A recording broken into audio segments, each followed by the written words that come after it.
All right, the hearing is in order. We completed a productive classified session down in the SCIF, and now we will begin the public portion of this hearing. I welcome back Secretary Hegseth, General Caine, and our acting controller, Mr. Jay Hurst. I thank all of them, including their families, for their service. For the dozens of Americans that regularly watch our hearings, my next remarks will be no surprise, but for new viewers, I want to reiterate some context for my remarks. I've said this at almost every hearing. We live in the most dangerous security environment since World War II.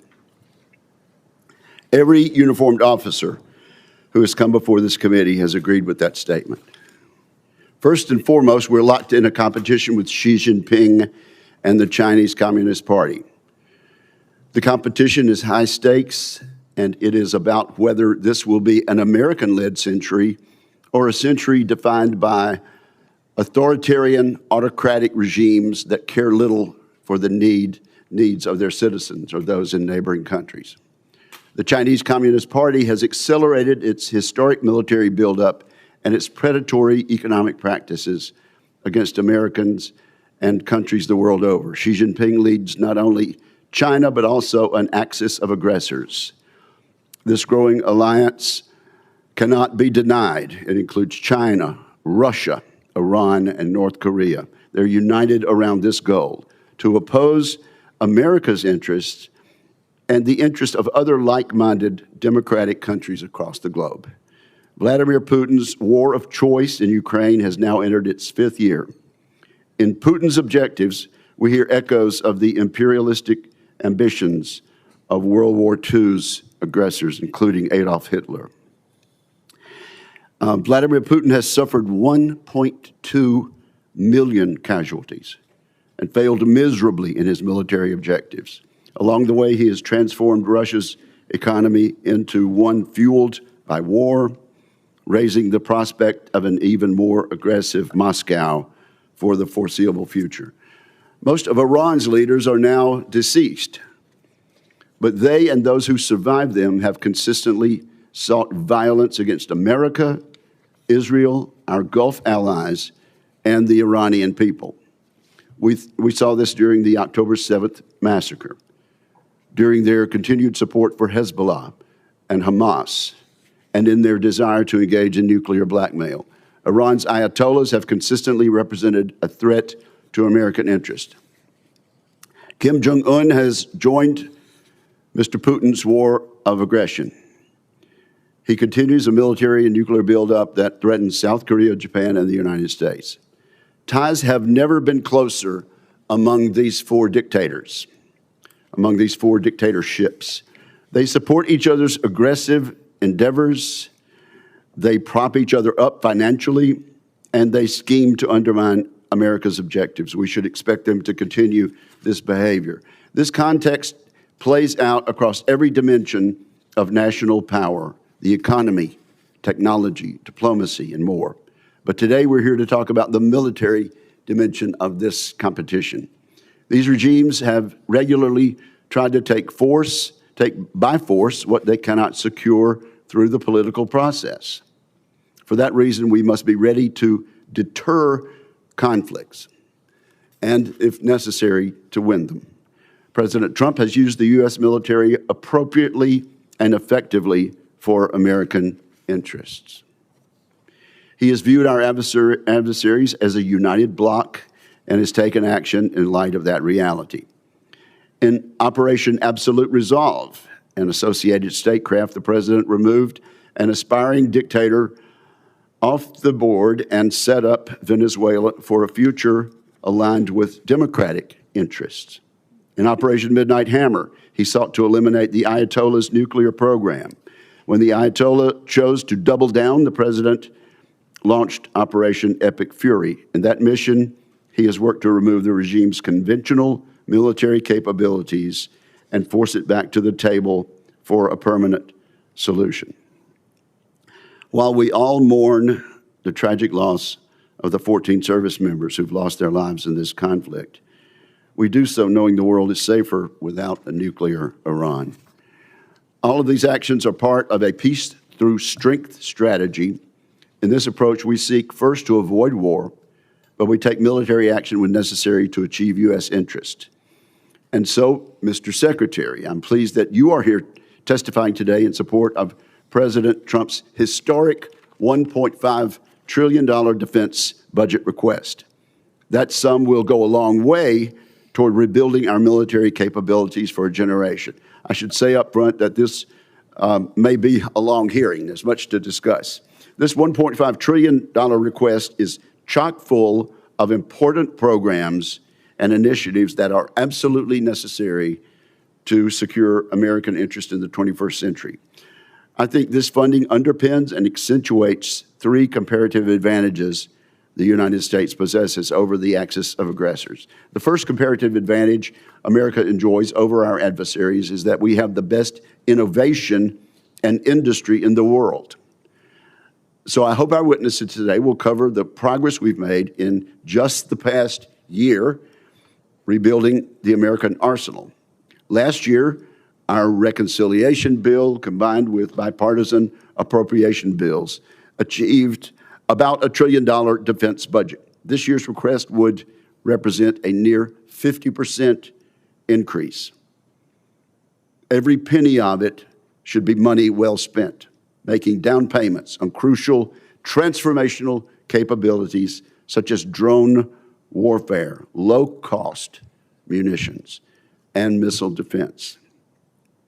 Also last year, Congress and the executive branch achieved historic acquisition reforms. Consequently, we're well positioned to make huge gains on efficiency this year and in the years to come, making it much more flexible and a more timely process. I look forward to discussing how we might accelerate implementation of these actions. In particular, I'd like to see the Pentagon do more this year to drive competition in the defense industrial base. Competition absolutely drives better outcomes for our service members and taxpayers. Of course, our people are the final comparative advantage we have over our adversaries. We've enjoyed significant improvements in recruitment and retention, but we need to solidify a merit-based environment that fully cares for our personnel. I commend you, Mr. Secretary, for your efforts over the past year to do just that. That task will never be finished, of course, but we embrace it gladly and we salute the progress. We will always be striving to care for and equip American service members as much as possible. I look forward to more work between this committee and the department this coming year. With that, I turn to my friend and colleague, Ranking Member Jack Reed. Well, thank you very much, Mr. Chairman, and Secretary Hegseth, General Caine, Mr. Hurst, welcome. And please convey my appreciation, all of our appreciation, to our military service members and defense civilians. We owe them our deepest sense of gratitude. Mr. Secretary, this is your first public appearance before this committee in nearly a year. Since your last public testimony, you and President Trump have unwisely taken the United States to war with Iran. You ordered an attack on Venezuela and have directed ongoing illegal boat strike campaign in the Caribbean and Pacific. At your direction, our forces have bombed Yemen, Somalia, Iraq, Syria, Nigeria, and Ecuador. In the United States, you have deployed thousands of troops to cities like Washington, Los Angeles, Chicago, and Portland to police American citizens. And you have personally intervened to end the careers of dozens of military leaders without explanation. These actions will have significant and long-term consequences. Now you appear before us to ask for a $1.5 trillion budget, a 45% increase above last year.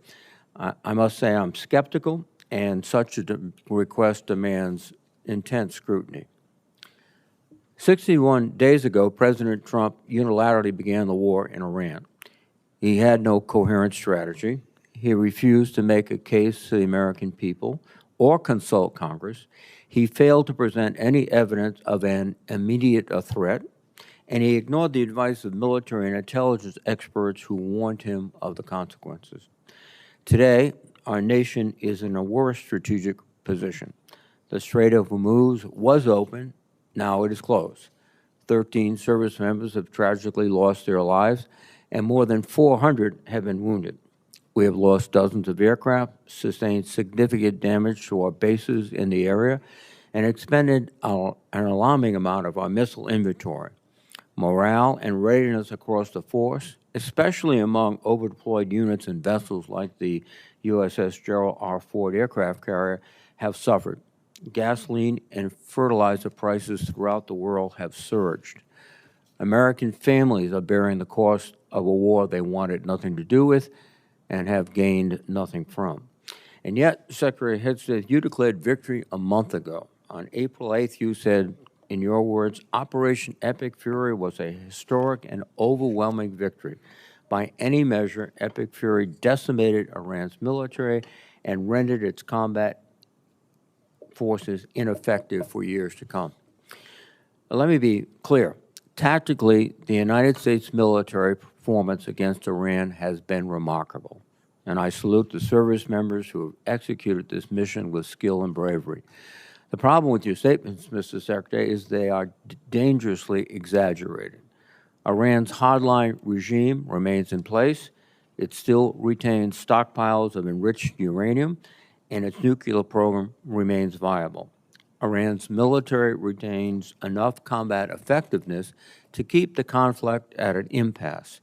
Its missiles and drones remain a far greater threat than you have acknowledged, and the regime has demonstrated it can effectively control the Strait of Hormuz when it chooses. Mr. Secretary, I am concerned that you have been telling the President what he wants to hear instead of what he needs to hear. Bold assurances of success are a disservice to both the Commander-in-Chief and the troops who risk their lives based on them. Our military has performed heroically, but military force without a sound strategy is a path to long-term defeat. I'd like to know what options you are considering now, given the course from this war and the stalemate President Trump has put us in.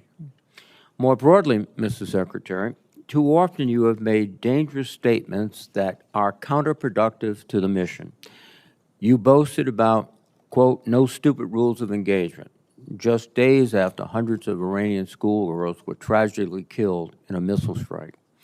You have made troubling statements about showing no mercy and no quarter to the Iranians, orders that would constitute war crimes.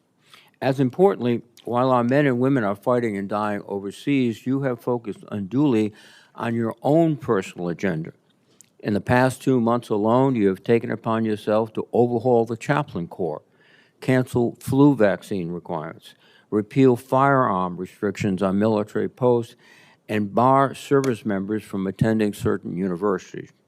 Just this week, you brought performer Kid Rock to an Army base to go for a joyride in an Apache helicopter after dismissing an earlier investigation into the pilots who recklessly chose to hover above his home.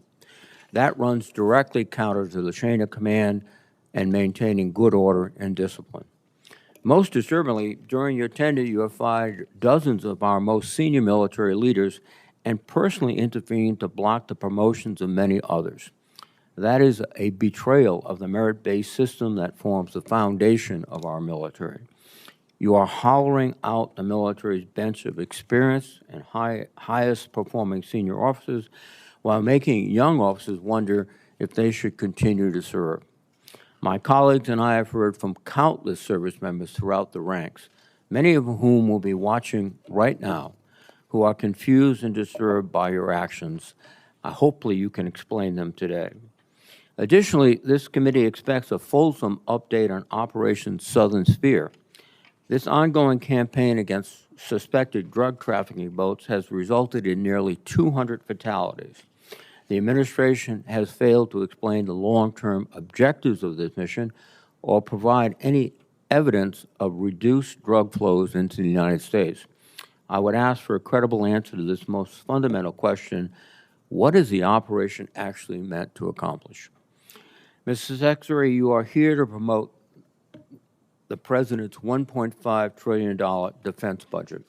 While this budget provides funding for necessary programs, including shipbuilding and drone manufacturing, Many other critical programs like barracks repair and aircraft procurement would rely on the passage of a party line reconciliation bill.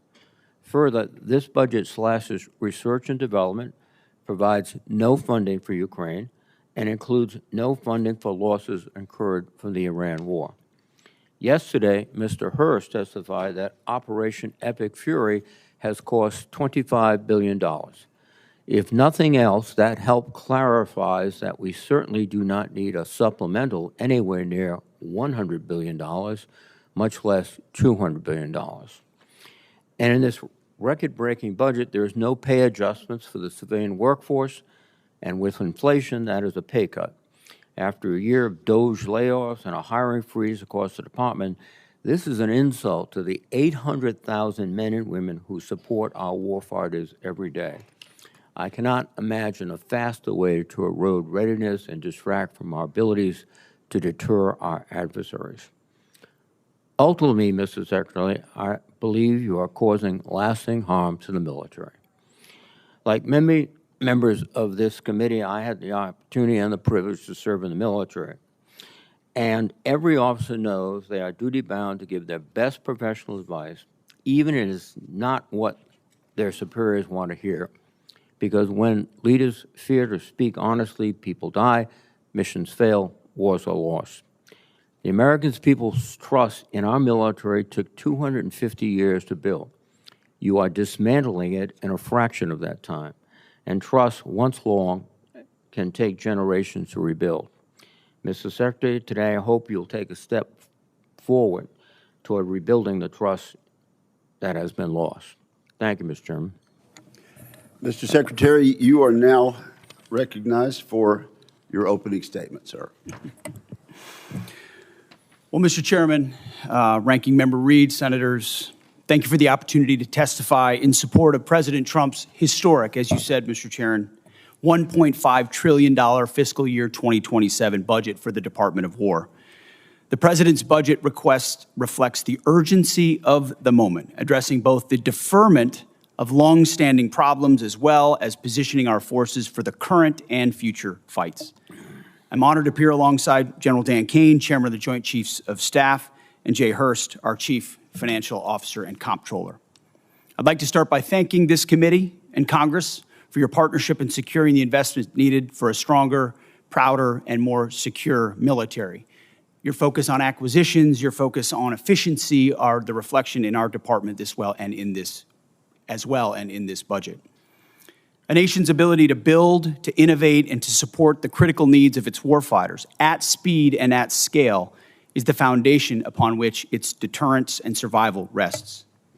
However, upon taking office on January 20th, 2025, President Trump inherited a defense industrial base that had been hollowed out by years of America Last policies, resulting in a diminished capacity to project strength. Under the previous administration, we were offshoring, outsourcing, beset by cost overruns and degraded capabilities. But under the leadership of President Trump, our builder-in-chief, we are reversing this systemic decay and putting our defense industrial base back on a wartime footing. Urgency informs everything we do. We're rebuilding a military that the American people can be proud of, one that instills nothing less than unrelenting fear in our adversaries and inspires historic morale and recruiting in its ranks. We fight to win in every scenario. The $1.5 trillion budget put forward by the President will build upon a previous $1 trillion FY26 top line and will continue to reverse the 4 years of underinvestment and mismanagement of the Biden administration. The $1.5 trillion budget will ensure that the United States continues to maintain the world's most powerful and capable military as we grapple with a complex threat environment across multiple theaters. Not to mention, the budget also includes a historic troop pay increase, 7% for junior enlisted, and the budget eliminates all poor or failing barracks. Quality of life for our troops is front and center in this budget. By supercharging our defense industrial capacity and transforming how the department does business, we are restoring American commercial dominance at a pace unseen in generations, transforming the defense industrial base from the broken, slow-moving systems of the past. We have flipped the Pentagon acquisition process from a bureaucratic model to a business model, decisively moving from an acquisitions environment paralyzed by bureaucratic red tape into an outcomes-driven organization focused on delivering the most for taxpayer dollars. Over the past year, through historic multi-year procurement agreements that this committee supported, we've cut smart business deals that have sent unambiguous demand signals to industry to build more and build faster. The result has been a surge, a revitalization of our great American factories and a massive reinvestment in the skilled American workers who serve as the industrial muscle behind our warriors. You're a war criminal. You should be arrested. What you're doing is despicable. The American people do not want to go to this war. We don't want to fight a war for any people. This is about the status. Further interruptions of our hearing will be treated in like manner. We appreciate the First Amendment rights of Americans to express themselves, but disruption of this hearing will not be tolerated. So, Mr. Secretary, you may continue. I'll briefly provide some concrete high-level metrics of what we've accomplished over just the past few months. These are announced new facilities and investments to support American warfighters. The department has helped stimulate more than 250 private investment deals in 39 states, 180 cities, in 150 companies worth more than $50 billion. It's resulted in 280 new or expanded facilities, more than 18 million new square feet of American manufacturing, and more than 70,000 new jobs. These $50 billion in investments in new plants, new assembly lines, and new factories are private investments, not taxpayer dollars.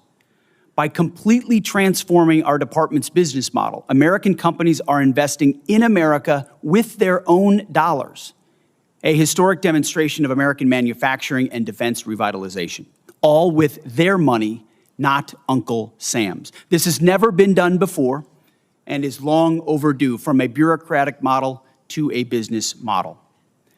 These investments equal great things for America, for American families, and American workers, to ensure that our warfighters have everything they need, all American made. Together with the help of the policy updates and appropriations passed by Congress, President Trump's War Department has begun to turn the lights back on in our manufacturing towns across this country, forging a lethal arsenal of freedom. Every policy we pursue, every budgetary item we request serves to ensure that this department remains laser-focused on increasing lethality and survivability from the front lines to the factory floor. This is a historic budget, as you said, Mr. Chairman. This is a fiscally responsible budget, and this is a warfighting budget.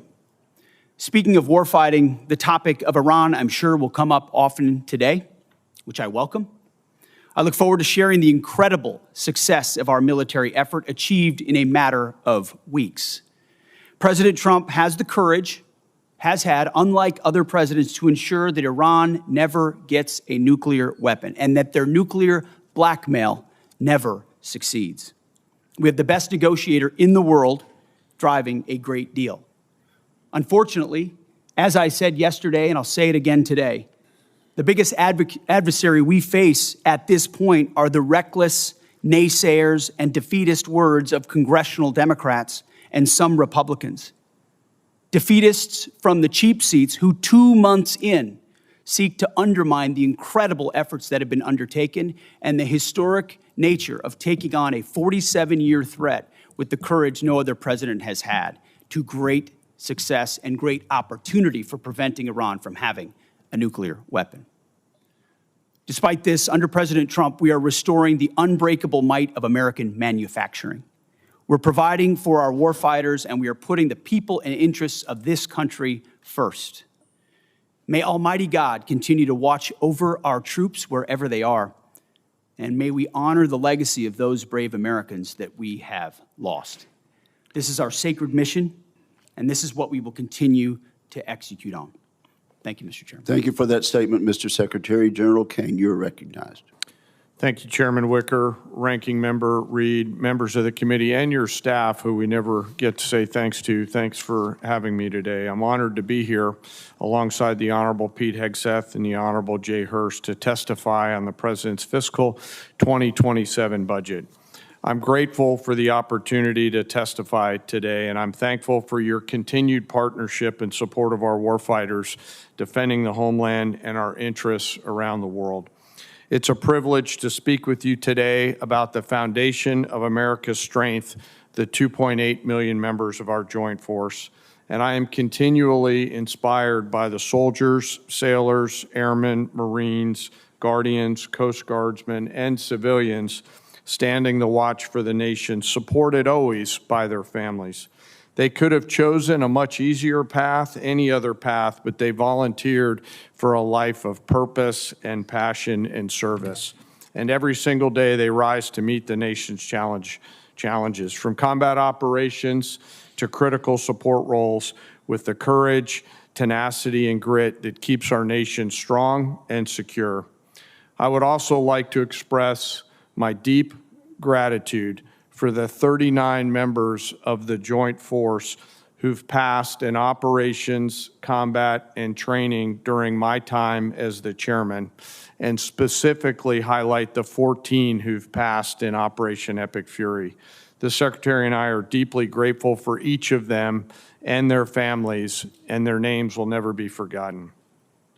As the chairman, my duty is to ensure our civilian leadership has a comprehensive range of military options and the associated risks required to make the nation's hardest and most complex decisions. I owe the President, the Secretary, and the Congress the truth at every turn. And my blueprint for this role has always been that of General George C. Marshall. His firm commitment to civilian control and a nonpartisan military remains my constant standard.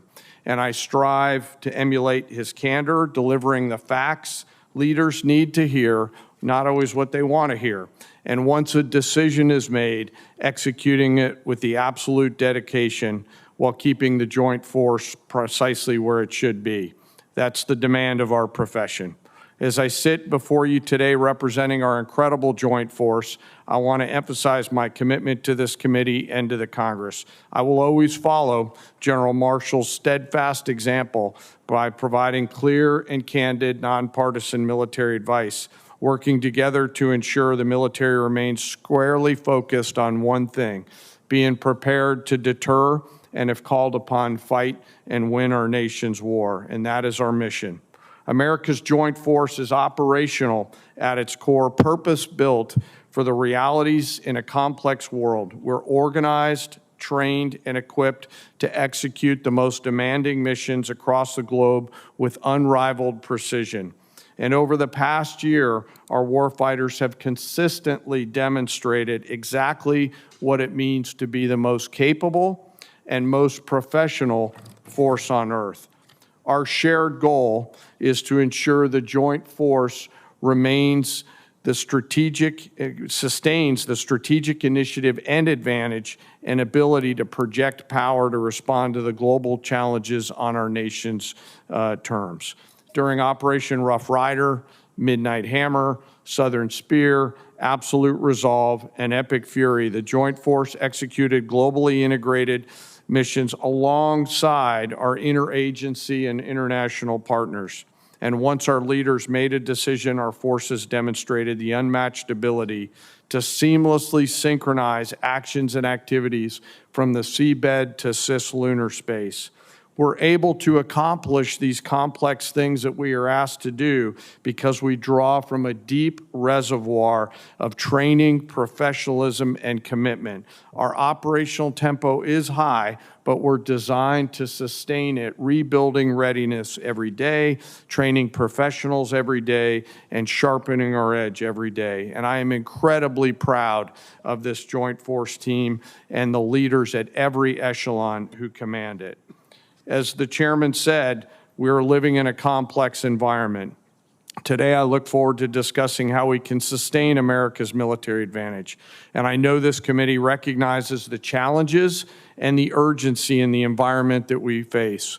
We're operating in delicate and dangerous times where risk is scaling, and the complexity of the modern battlefield demands America's constant adaptation, innovation, and partnership with Congress. As a joint force, we're up to the challenge. We're built for this environment. However, our continued success is not guaranteed by our past achievements. We must continue to be forward-looking and innovate together with the Congress. To drive the pace of change and maintain our superiority requires timely, predictable, and sustained investment. And the resources we're going to discuss today are critical to modernizing the joint force and ensuring whatever threats might emerge, we are prepared to defeat them, to protect our interests and defend the nation and win. This President's budget for 2027 supports the Secretary and the Department's goal of reinvigorating, recharging the defense industrial base and the national industrial base, enhancing our readiness and securing our military advantage to ensure that our warfighters are properly armed, globally integrated, and ready while always taking care of our people. And that is what truly sets America's joint force apart from each other, especially the 1.8 million members, enlisted members of our joint force. It is them, the character, the competence of that force that transforms our capabilities into a decisive advantage. And our enlisted force is represented today by the senior enlisted advisor to the chairman, United States Navy Fleet Master Chief Dave Isom, sitting behind me, a teammate who I greatly appreciate and many of you on this committee know from his time in the Indo-Pacific. While we face dynamic and dangerous times, I have absolute trust and confidence in the extraordinary men and women within our joint force who every day execute the missions we ask them to quietly and with precision. And coupled with the American spirit to outthink, outcompete, and relentlessly innovate, we will maintain our decisive edge, but doing so requires your continued partnership. We stand ready today to answer the nation's call. I humbly ask that as we're here today in this hearing, we remember those deployed service members who are out there right now doing our nation's work. And may we always remember our fallen and never forget them or their families who continue to show us what courage looks like. Thank you for your enduring support, and I look forward to your questions. Thank you very much, General. We appreciate your service. Let's jump right in. Secretary Hegseth, let's talk about the money from Reconciliation 1.0 last year. There have been some complaints about the speed, but not everything we hear is actually accurate. How much of the $154 billion from Reconciliation has the Pentagon put on contract? My understanding, Mr. Chairman, first I'd like to say what an important vehicle Reconciliation was for us and how it gave us a chance coming out of FY25 to advance the President's priorities, whether it's drone dominance, Golden Dome for America, shipbuilding, the defense industrial base. It was a critical vehicle for us. The number you're looking for is about, what I'm looking at, about $26 billion right now. But we've got the floodgates about to open and apply to those priorities. Okay, so unfortunately, you're starting a bit late through no fault of your own because the money was not sent timely by the Office of Management and Budget to the department until last month. That's over and done with, but it should be mentioned. Mr. Secretary, where are we on the obligation rates as far as a normal appropriation bill? Are we a little behind, a little ahead, or what? I would say probably a little bit behind as it pertains to Reconciliation, but part of that is, as you know, this is a new funding vehicle for the department. And twofold. One, you got to make sure you do it right and do it in a fiscally responsible way in conjunction with the Congress to ensure that we meet congressional intent. But also that we've been using it to energize our ability to exercise new pathways, to get at problems in different and more dynamic ways that don't get stovepiped or stuck in the bureaucracy.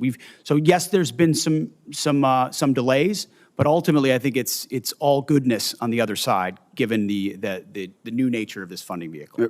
Right, yes, well, and things have been done differently, and we appreciate that. But, Mr. Secretary, will you commit to us that you'll keep the committee informed frequently of your efforts to get all this money out the door so our industrial base can start building as you have described in this new flexibility that we provided them? Absolutely. And you mentioned a few things in reconciliation that you think have been game changers. I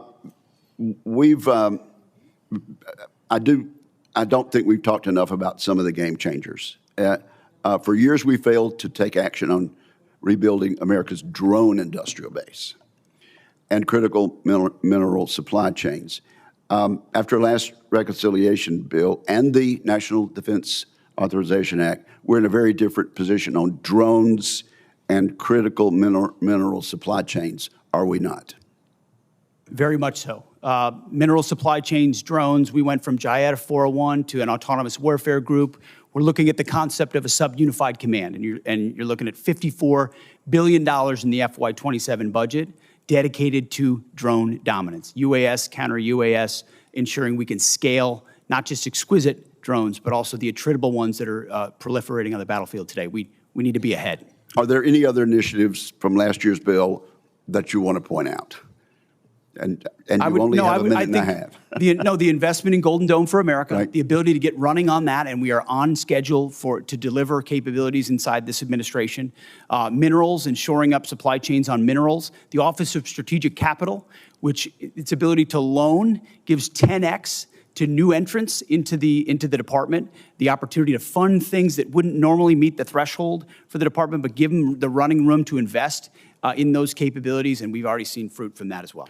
And briefly, General Caine, there's no question that Vladimir Putin's Russia is taking serious action to undermine our efforts for success in Iran. Is there any question about that?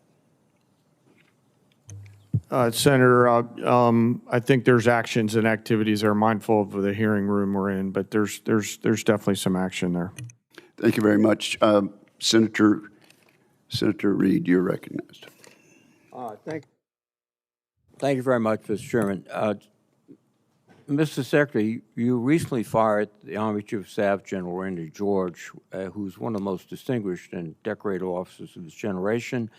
General George's nomination came before us. We reviewed it thoroughly, and we concurred. Why did you fire General George? Well, as I did then, and I'll say now, we thank General George for his service. And out of respect to him and other officers, we never talk about the nature of why certain officers are asked to step down. But we all serve at the pleasure of the president.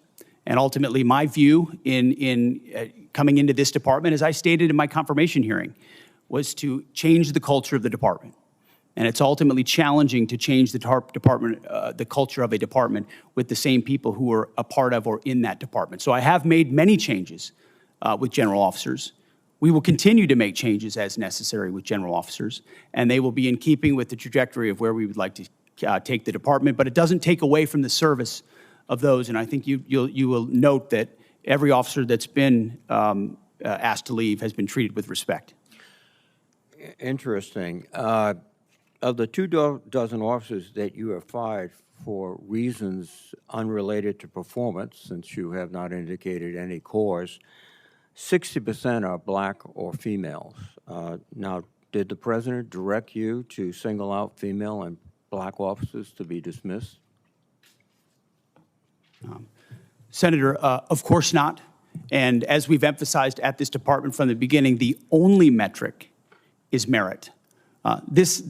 Members on this committee and the previous leadership of this department were focused on social engineering, race and gender in ways that we think were unhealthy for the department, focusing on those things, making decisions based on those things. Okay. In President Trump's War Department, we make decisions based on only one thing, merit.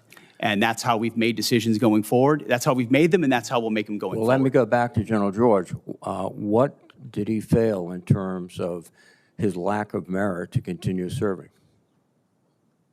as I said, I don't talk about the nature of dismissal No, out of you respect use for that these as an officers. excuse, and then But you ultimately, don't we talk want to about take the department in a particular direction, certain services in a particular direction, and we want leadership that's running as fast in that direction as possible. And in some cases, we make changes accordingly, but do so out of respect to those officers. Well, I think that direction from your behavior is an intense interest in Christianity, in nationalism, and in not recognizing the talents of women and non-white gentlemen, and that's the wrong direction. I don't know what you're insinuating, Senator, but I am not ashamed of my faith in Jesus Christ. No, Well, I'm not. you shouldn't be And ashamed. if you want to shame me for it, go ahead. I'm not shaming you, but are you critical of other faiths?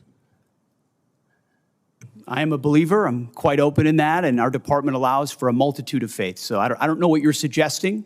I've heard the likes of things that people like you suggest to people try to like- smear thank my you. character, and I won't give into it. No. I'm sorry, Mr. Secretary, but broadcasting before the national religious broadcasters stressing the need for more Christianity in the military forces doesn't seem like a neutral position in which you tolerate and accept all religions. Let me move on. The strategic aspects of this operation in Iran. The president declared that we're going to destroy their missiles and raise their missile industry to the ground. And after more than 13,000 strikes, unclassified assessments conclude that Iran retains more than 40% of its drone arsenal and 60% of its ballistic missile launches compared with pre-war levels. That's one of his objectives. The second objective was regime change. To the great proud people of Iran, I say tonight that the hour of your freedom is at hand, and we will take over your government. Well, when we finish, we'll take over government. That has not succeeded. And then one of his other things is at the onset of the war, the president said, we will ensure that Iran does not obtain a nuclear weapon. Military operations in Iran have not achieved that goal yet. And it also seems to indicate that his pronouncements about Operation Midnight Hammer obliterating the nuclear policy and structure of the Iranians was false. So you have not achieved any of the objectives yet that has the president mentioned. Well, in this setting, I won't talk about the nature of metrics, which are classified, as you know, Senator. But I can say that looking at the objectives we set out to achieve from the beginning, some of which you laid out, our military objectives have been stunningly effective. Take, for example, their defense industrial base. They're completely incapable at scale at any level of reconstituting the capabilities you referred to, which is a devastating result for any country, especially one whose ambitions are as wide as Iran's. So we've put the president in a very strong position to ensure Iran never gets a nuclear weapon. That's the takeaway that's been underneath every single aspect of this. For 47 years, Iran's trying to blackmail its way to a nuclear weapon. They were closer than ever before because of bad deals under previous administration. President Trump was willing to do something about it and not allow their conventional missile shield. That's the North Korea strategy. That's, to be clear, what Iran was pursuing. Hiding their nuclear ambitions, revealing them over time, and then building a conventional shield of missiles so powerful that no country would challenge them for fear of what would happen if they unleashed that arsenal. Weakened after the 12-day war in Midnight Hammer, which did obliterate their sites, President Trump saw an opportunity because their ambitions continued to ensure that umbrella of nuclear blackmail did not allow them to get to a nuclear weapon. And the world is safer because of his bold and historic choice. Mr. Secretary, I think that's rhetorical but not factual. Thank you. Thank you, Senator Reid. Mr. Secretary, Mr. Hurst, General Caine, welcome. Over the last several months, I've worked closely with some of the new direct reporting program managers, and I've been encouraged by how they're approaching the department's most complex acquisition systems. General White's pulled forward the next milestone for the Sentinel program by at least 6 months. General Gutlein has completed the initial blueprint for the Golden Dome architecture and is beginning to build it out. For years, this committee has known that we must improve our ability to defend our homeland against a wider variety of threats. And we finally have a partner with the full backing of the department to lead the charge. Mr. Secretary, what's the advantage of this new type of program management structure? Well, thank you for the question, Senator. It's acquisition authority, technical authority, contracting authority. It's consolidating decision-making in one place under a highly screened, highly capable general, General White and General Gutlein, who know that terrain extremely well and understand what mistakes have been made in the past in programs of that magnitude, and then are given the authority to cut through the red tape. That's the key. Success or failure lands with them, and they know it. And as a result, they're incentivized to ensure that program, and then given every dollar and authority needed to move it as quickly as possible. So whether it's Sentinel, whether it's F-47, whether it's Golden Dome for America, these critical strategic assets, the direct report construct, along with Deputy Secretary Feinberg, who is a national treasure and is changing the way we do business at this department, is giving us a chance to ensure these critical systems are delivered. Thank you. And General Caine, can you give us your thoughts on why the Golden Dome received why they must receive that requested $17 billion in funding for the fiscal year 27?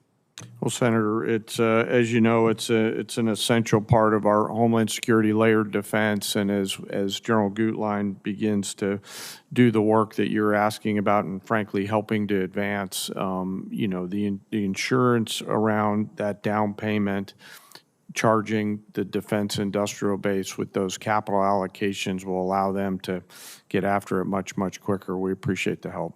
And if there's a delay in that funding? Well, I hopefully there won't be, Senator, because we've got a leader on that account 24/7, 365. But if we do, we'll always, of course, come back and talk to the Congress, but also figure out what has to be true to help that constraint get removed in that production system. And that's really what we're asking these leaders to do, is to be able to get past the theory of constraints. Okay, thank you. Secretary Hegseth, I agree with your statement on nuclear deterrence when you said nothing else matters if we don't get this right, so we will. We need a modernized nuclear triad and NC3 architecture that can credibly deter multiple adversaries instead of an insufficient nuclear force structure based on fundamentally flawed assumptions made 16 years ago. Our presidents must also have a more diverse set of options so that they can effectively manage more complex nuclear escalation dynamics. So, Mr. Secretary, how does this budget request achieve those objectives? Well, thank you for your leadership on this issue for a very long time. First and foremost, it invests in it. $71 billion in our nuclear triad and NC3, understanding that if you get that wrong, you get everything else wrong. Frankly, it's why the Iran effort is so important. Imagine what the situation in the region would look like if Iran also wielded a nuclear weapon, and the limits it would put on our capabilities in those situations. Our adversaries have to deal with that dilemma because of the strength of our nuclear triad. So that $71 billion investment, the DRPMs that have been put over top of it to move those systems left, as you acknowledged, it's just been a priority since we came into the building, and we're funding it accordingly. And Chairman Caine, Secretary Hegseth, whoever would like to answer this, should our nuclear command control and communication systems like the SAOC be given the same level of priority as Congress considers the department's budget request as our triad? I think so, but I defer to the chairman. Yes, ma'am. We got to be able to see to anything. So, yes, ma'am. Thank you. Senator Shaheen, you are recognized. Thank you, Madam Chair. Secretary Hegseth, Congress enacted $400 million to provide security assistance to Ukraine in January. Now, the committee received a notification just yesterday confirming only that the funding would go toward Ukraine. It contained no details about the type of equipment, no delivery timelines, nothing that is typically included in these notifications. And when asked about the delay in funding, the committee was told that Bridge Colby was developing a spend plan, but we've received nothing. So when can we expect the full spend plan for this appropriation? And Madam Chair, can I, if this is not already part of the record for the committee, can I enter it into the record? We acknowledge and are executing on the European capacity building amount of $400 million that you referred to. Undersecretary Colby's done a great job looking at options and worked very closely with our European commander, General Grinkowitz. So his requests of what makes the most sense will inform what ultimately is invested in. Well, this notification says that EUCOM coordinated on the spend plan in March, but General Grinkowitz told this committee on April 16th that he had not yet been asked to review any spend plan for this appropriation. So, General Caine, have you received the spend plan for funds in Ukraine, and have you asked the EUCOM commander for his concurrence? I do not believe so, but I will find out, Senator, and get back to you by the end of the day. Thank you. And yesterday, Mr. Hurst, you told the House that you needed to seek legal review to appropriate the funds as Congress intended. So can you share with us what the nature of that legal review is? And seems to me the law was pretty clear. I saw it. It was part of the defense appropriations bill that we passed in January. And as you know, violating congressional intent on appropriating funds is a violation of the Impoundment Control Act. So what's the nature of the legal review that you have to get? Thanks for the question, Senator. What we're looking at is if we could use the funds in the same manner as USAI, and we had our counsel look at that. And so they provide us a legal opinion on how the funds could be used to support European capacity building. And can you share with this committee what that legal opinion is? Ma'am, I don't have a copy of that, but we can ask the OGC office if they can supply it to you. Madam Chair, can we ask that that legal opinion is shared with the committee officially? Thank you. Also, I don't know who can answer this, but it says that consistent with the President's priority to shift the financial burden of Ukraine support to European partners, the United States will seek commensurate financial contributions via the Prioritized Ukraine Requirements List, or PEARL, from the European partners for this program. So what's the justification for using PEARL when there's $400 million in appropriated funds? Can somebody answer? PEARL is a reflection of the President's priority and the belief that any weapons that are supplied are paid for by European partners and used as they see fit, whether it's Ukraine or somewhere else. But that was not the intent of Congress in providing that $400 million. As I understand the PEARL program, the Europeans purchase those weapons from the United States and they pay for them. But this appropriation was $400 million that Congress expected to be provided to Ukraine, not paid for by the Europeans, but provided from the United States to support Ukraine.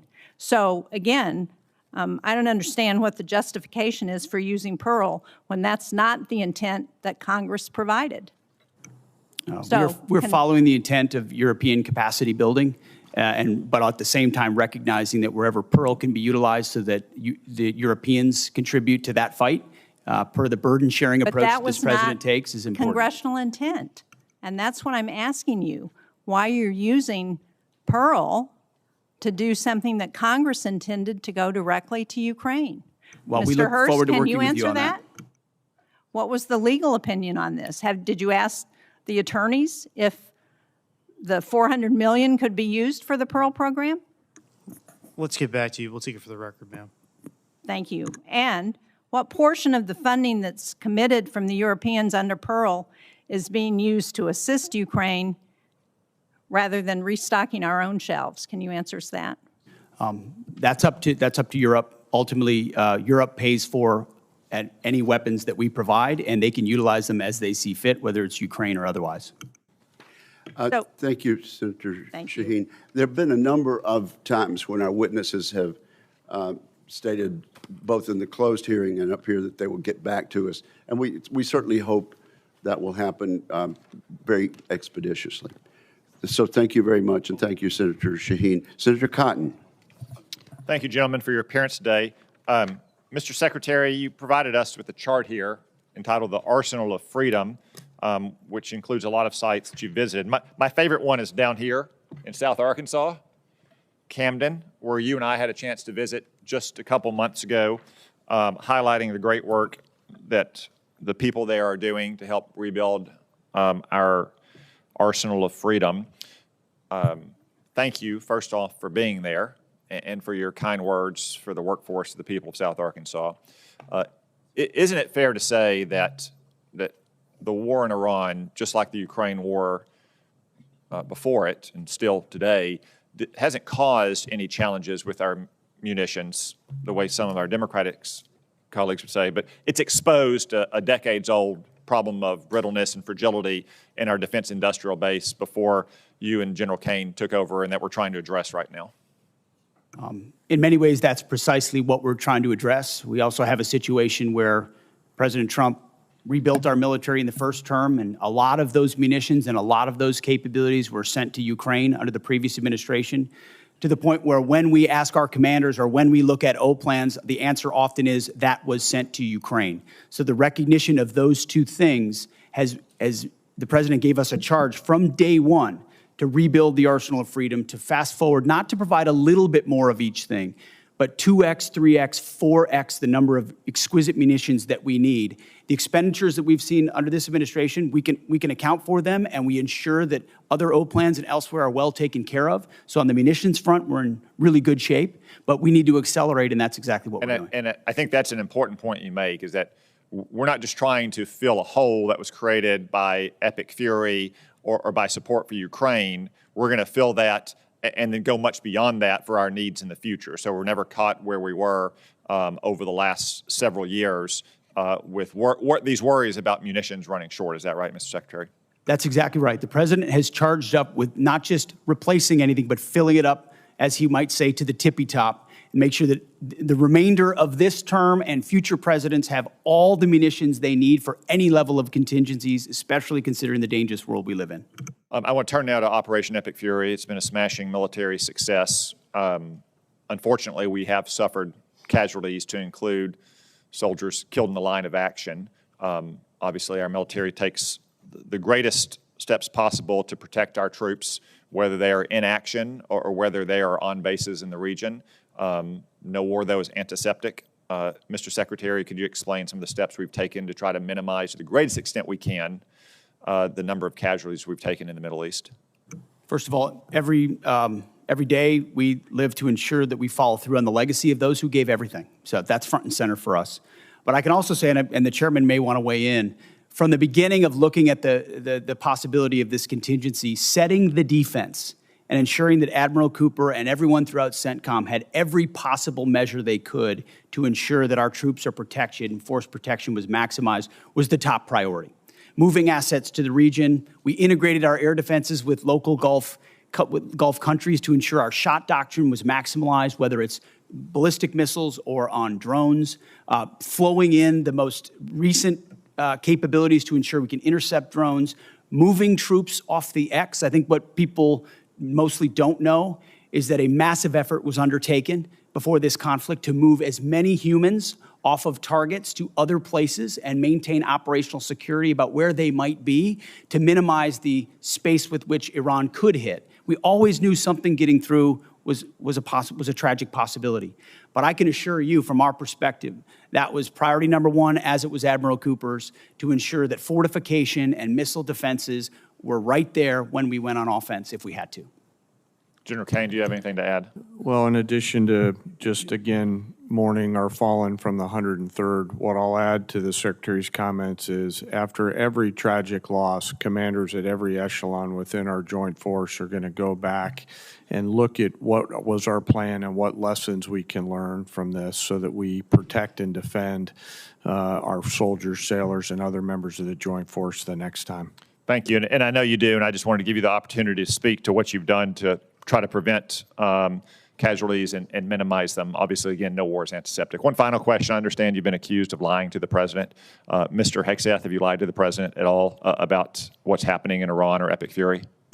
No, only tell the truth to the president. General Caine, have you lied to the president about what's happening in Iran or Operation Epic Fury? Never. I suspected that would be your answer, but since you were accused of it and deep staters are leaking to the media about it as well, I just wanted to give you a chance to answer on the record that, of course, you've always given the president a completely accurate picture of what's happening. Thank you, gentlemen. Thank you very much, Senator Cotton. Senator Gillibrand and then Senator Rounds. Thank you, gentlemen, for appearing before this committee, and thank you for the closed session prior to this. I don't know if you fully appreciate how much the American people do not support this war. It is an unauthorized war. Normally, when you come to Congress, it's a way for the American people to be part of that discussion. The American people, particularly in my state of New York, are upset for a lot of reasons. First of all, this war is costing so much money.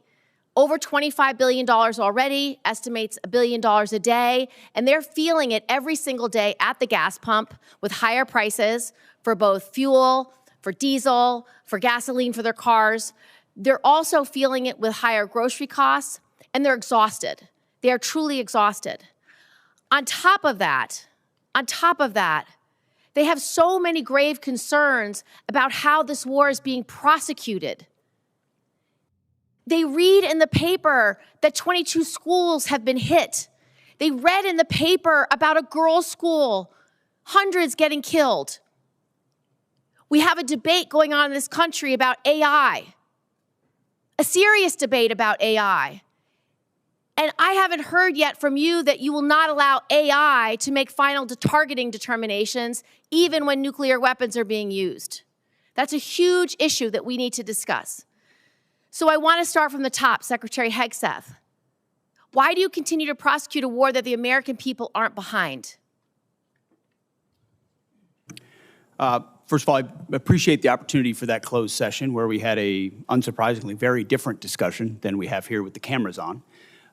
We support this. Because my job is to represent New Yorkers, and I can tell you, when I talk to them all across my state, they are furious, and they expect me to explain to them why they are furious.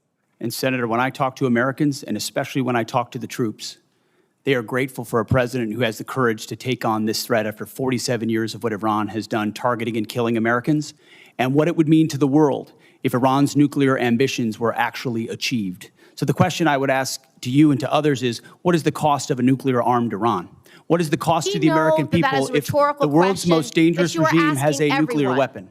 But the truth is, they don't want war coming to this shore, and when you do a decapitation operation, the likelihood is going to be exchanged in the United States. There's no evidence that we are safer because of this war. We did not have any evidence that Iran intended to imminently attack this country in any way, shape, or form. So I disagree with your assessment that we are under threat. Do you not believe them when they say death to America? Listen, our adversaries use rhetoric all the time. What I'm concerned about is we are not safer, and I would just like to know why you have not sought the support of the American people, and 3 out of 5 Americans are against this war today. I believe we do have the support of the American people, and we have briefed regularly what this mission looks like and why it's critically important that we undertake it. And I would remind you and this group that we're 2 months in to an effort. And many congressional Democrats, as I pointed out, want to declare defeat 2 months in. Iraq took how many years? Afghanistan took how many years? And they were nebulous missions that people went along with. This is different. This is a defined mission set that we have had great success in pursuing against a determined enemy who seeks nuclear weapons. And I'm proud of the opportunity to remind the American people, because they believe in it as well, that they can't have it. you don't care whether When the American people support and this war. the American people are quite smart. They understand and see through spin. They know that a regime that says death to America, that seeks nuclear weapons and the at ability what to deliver. cost? Did they lie about the range of their missiles? How much Because I more- saw a 4,000 How much kilometer more will you missile ask the get American shot people at to pay for this war? Diego right Garcia. now, do you want it $1 billion a day? Do you want it $2 billion a day? You're asking for $200 billion more to fund this war and to make sure we have didn't what ask for $200 billion. I don't know where you got that number from, Senator. I think you got it from the news, which you should be careful what you read in the news. Okay, Mr. Hegseth, Secretary Hegseth, here's a few more. Let's talk about how you're prosecuting the war. What is your response to targeting that has resulted in the destruction of schools, hospitals, civilian places? Why did you cut by 90% the division that's supposed to help you not target civilians? And do you know the impact of a strategic failure at a war when you have so many civilian casualties? You may have tactically completed a mission well, but strategically is not meeting your goals because of the harms to civilians. What is the cost of that? Let's leave time for an answer. No military, no country works harder at every echelon to ensure they protect civilian lives than the United States military. And that is a ironclad commitment that we make, no matter what systems And we why use. did you cut the department by 90%? Thank you, Senator Gillibrand. There'll be other rounds of questions. Senator Rounds, you are now recognized. Thank you, Mr. Chairman. First of all, thank you to all of you for your service to our country. Let me just allow you to finish the answer a little bit with regard to the senator from New York. Does the United States military ever target a civilian center? Well, thank you, Senator. Unlike our adversaries, unlike radical Islamists, unlike those that target civilians or use civilians as shields, the United States military never targets civilians and puts constructs in place to ensure that the maximum extent possible, we do not harm or hit civilians. Is war a difficult place with a lot of complexities? Absolutely right. But no country does more and no department does more than our department. Do you still have all of the resources necessary to assure that every opportunity to eliminate that as a threat in terms of that happening? Do we still have the resources available in the department to make sure that we do the best we can never to hit a civilian target? Every resource necessary at every echelon is available, legal, intel, and otherwise, to ensure that we minimize at every extent possible civilian casualties. And the suggestion was made that somehow AI might be used without a human in the loop, which is a classic Anthropic talking point, which is half of what we talked about previously. There is a human in the loop on decisions that are made, and the suggestion otherwise is to suggest that somehow AI is running targeting. Thank you. Right now, part of what we're also talking about is not just are we engaged right now in terms of trying to eliminate the threat from Iran in terms of being a nuclear-armed country, but we've also got staring with us as well the fact that we have an ongoing principal threat with regard to a pacing threat with China. The dual-capable B-21 Raider will be a critical part of both our conventional and our nuclear deterrence against China and Russia. As you know, the Air Force's program of record includes plans to procure 100 B-21s, but many national security experts and leaders, including STRATCOM Commander Admiral Corral and INDOPACOM Commander Admiral Paparo, are calling for a greater number of B-21s. Admiral Paparo testified here last week that he would favor buying 200 B-21s. Secretary Hegseth and Chairman Caine, could you speak to the progress and the importance of the B-21 program, and if you agree with the growing sentiment that the U.S. needs to revisit the B-21 program of record and assess the requirement for at least 200 B-21s to match the global threat, would you speak just to exactly what that would mean and what the probability of that is? Thank you for the question, and I appreciate the fact that you're listening to and hearing from combatant commanders, because that's who we listen to as well, who are looking at the operational plans and what would be required to ensure we deter and, if necessary, defeat. Assets like the B-21 or the F-47 are critical to that. That's why we're funding them and increasing the funding, and where necessary would increase the allocation. And I think you see a budget that reflects the reality that we have to invest in more capabilities, to include the B-21. which is ahead of schedule, and we will be funding to the tune of $6 billion, and we believe require a lot more, over 100 in the future, but I'll defer to the chairman. Hey, sir, thank you for the question. Working through the J-ROC and the vice chiefs, I'll absolutely stack hands around assessing the requirement, and we're glad to see B-21 on the flight path, no pun intended, that it's on through operational testing. On the specific numbers, the one sort of big picture strategic thing I want to say is we want to make sure as we think through what does air power of the future look like based on the evolving threat, that we're staying well in front of it. And so that's the only thing we'll look at in the assessment, but I'm on board with assessing the numbers. I want to make sure we're buying ahead of the technology development curve so that we give all those young warfighters out there the capabilities that we need well into the future. Is there any question at all that we're going to need more than 100 B-21s? I want to go back. Here's how I'll look at it, Senator. I want to go back and look at the O plans right now that we have to make sure that we allocate those numbers. So I don't believe so, but I do want to take the due diligence time, if you'll allow me to look at that, Senator. Good. I appreciate the opportunity to visit with you and to clarify Yes, sir. Absolutely. what that number should look like in the near future. Yes, sir. Thank you. Thank you very much, Senator Round. Senator Blumenthal. Thank you, Mr. Chairman. Thank you for being here today. I want to talk about the costs of war. The costs of war include caring for our veterans. We've had an estimate from Mr. Hurst yesterday that the cost to date in dollars for this war has been $25 billion, which I believe is well below the actual cost based on everything that I've heard, everything available to us in various kinds of settings, and I'm going to ask for a more accurate assessment. But we also know that about 400 service members have been wounded as a result of this war. When they retire, when they come home, their retirement pay will be docked dollar for dollar for every disability benefit dollar they receive.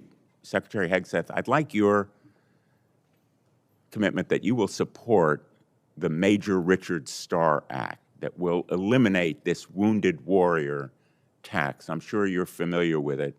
Tens of thousands of servicemen and women now are reduced in their retirement pay literally for every dollar of disability benefits they receive. Well, I appreciate your focus on this issue, and I will tell you you mentioned roughly 400 that have been injured. Thankfully, over 90% are returned to duty. But that doesn't mean they wouldn't have a residual challenge. And we're tracking that at point of injury to ensure that that is noted, even though they're returned to duty.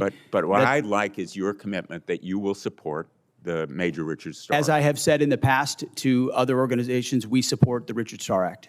Thank you.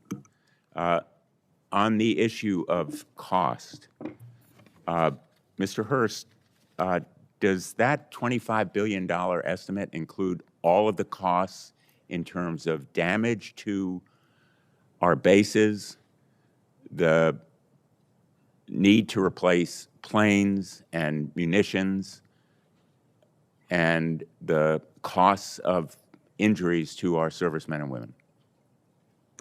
Senator, so for the MilCon facilities replacement cost, that's probably the hardest thing to estimate right now because we don't know what our future posture is going to be or the future construction of those bases. Well, you owe it to us. You're here to ask for appropriations. Of course. And I would like a more accurate estimate of what has been done that will require replacement and renovation, as well as the other costs. And I think $25 billion is probably less than half, maybe less than a quarter of the total cost of war, which is the reason why the supplemental request is much higher. So I think you owe it to the American people to give us the straight talk about what the costs have been. Mr. Secretary, I know you have characterized this war as an astonishing military success, to use your words yesterday. But the American people aren't buying it. And I know you feel the American people are seeing through the abstruse stuff that is thrown at them, but one point is irrefutable, which is America never succeeds in war unless the American people are behind it. And if what you're seeing as success now is winning, I would hate to see what losing looks like, because none of the shifting and contradictory objectives of the war so far have been achieved. Likewise, let me ask you, yesterday, the President said that Ukraine has been, quote, militarily defeated. I assume you don't agree with that assessment. The negative nature in which you characterize the incredible and historic effort in Iran is part of the reason, Senator, why the American people view it the way they do. It's why I looked out at our press corps at the Pentagon and called them the Pharisees in the press. It's because they look for every problem. Well, I'm asking you about you look for every Ukraine. problem that Do you believe exists, Ukraine and you has miss been militarily defeated? You miss the I would plank. submit, based on my 9 trips to Ukraine, that is a false narrative that the President's We are buying 2 from months Vladimir into a Putin. historic military success in Iran, and you want to call it a dispute it defeat. And it's because defeatist Democrats it like is you the that people cloud of the mind of the Ukraine American who are people fighting and for their would otherwise survival, fully support fight no preventing help Iran from having the a nuclear weapon. Administration, and they are bravely fighting our fight. And that is the reason that I'm pursuing the Russian sanctions bill, which is bipartisan, along with Senator Graham, and why I hope we will recognize our obligation to release that $400 million, which we've appropriated. Thank you, Senator Blumenthal. Senator Ernst. Thank you, Mr. Chair, and thank you, gentlemen, for being here today. Really do appreciate your time to be with us. Before I begin some of my questions, I do want to start with something personal, and both to you, Secretary Hegseth, and to the chairman. I want to thank you both for the time that you take to recognize our fallen and those that have given, of course, during this administration, given their all. You have traveled to Dover and have been there to greet those families and to welcome home the fallen. I've been there with you, and Iowa has been hit in particular very hard. We lost 2 of our Iowa National Guardsmen from the 2nd Brigade Combat Team, 34th Infantry Division. Secretary Hegseth, you know full well the 34th. But we also lost 6 members from the 103rd Sustainment Command Expeditionary based out of Des Moines, Iowa during this current conflict. And again, your presence there meant a lot to the families. It also meant a lot to me. So thank you very much for taking the time to do that. Secretary Hegseth, you and I have had many discussions over the course of many months now regarding general officer positions. And, you know, I believe that we were operating in good faith as we talked through a couple of those in particular, 2 Iowans, General Mingus and General Randy George. I was disappointed to see that their retirements were hastened over what I believed had been set out by you and the administration. So I just want to take the time to list out some of General Randy George's accomplishments as Army Chief of Staff. He pulled the Army out of its worst recruiting crisis since the Vietnam era, exceeding fiscal year 2024 recruiting goals and welcoming more than 61,000 new soldiers. Recruitment numbers that both you and the President talk a lot about, and rightfully so. He cut 5% of general officer positions, 12 positions that were deemed as non-essential in the Army, and he reduced the Army headquarters by 1,000 personnel. He co-authored the Army Transformation Initiative, which is a comprehensive response aligned with your directives, and he testified here in front of Congress and took a lot of heat defending that Army transformation. He was suddenly let go at the beginning of April 2026. General George's merits, which I firmly believe in, he enlisted at the age of 17. He is a West Point graduate. He had 4 combat deployments. He served in Desert Storm, Iraq, and Afghanistan. He had 38 years of honorable service. He achieved the greatest Army recruitment and modernization effort in a generation. So I want to thank him for his service. And I would like to enter into the record, Mr. Chair, the speeches that I did honoring General Randy A. George on his retirement and General James J. Mingus on his retirement as well. Without objection, they'll be admitted. Thank you very much. I'd like to talk a little bit about the audit, Mr. Secretary. I saw the video that you posted this week calling on the department to pass a clean audit, and thank you for doing that. It's something that we talked about during your confirmation hearing. Fiscal responsibility at the department has been a priority of mine for a very long time, and I think it's time that we build on that momentum. It's extremely important. And that's why I'm pushing for my Receipts Act in this year's NDAA. It's focused on improving financial traceability and accountability across the department. And if you could talk a little bit more about the efforts in making sure that we are being much more accountable to our taxpayers. What is that effort going to entail? When will we see a clean audit? As I said, Senator, thank you for your work on the audit. That has been a priority of our department from day one. And we put in place goals and benchmarks to get to FY28, get to 28 for a clean audit. The Joint Task Force audit, which we announced, was a reflection of even more capabilities we want to push forward and centralize authority to make sure it happens. Jay's been involved from the beginning. We also have a new IG. Who the new IG's focus, one of his focus points is precisely this, and he's prepared to work with us to ensure we reach it. So I think at every level and through this budget, it's a focus. Okay, thank you. We look forward to seeing a clean audit. Thank you, Mr. Chair. Thank you, Senator Ernst. Senator Hirono. Thank you, Mr. Chairman. Before I begin my questions, I'd like to take a moment to highlight the true costs of this war, both for the military and everyday Americans. And the true cost of the president's illegal war with Iran. And since the start of the war, 14 brave U.S. service members have been killed and more than 400 have been wounded. We've burned through over $25 billion in taxpayer money with no end in sight. And the fiscal year 27 budget request is a massive 42% increase from last year. Hundreds of critical munitions have been expended, and deployments have been extended, directly impacting service members' quality of life, military readiness, and our ability to deter our adversaries. The relationships with our allies, some of our closest allies and partners, have been fractured.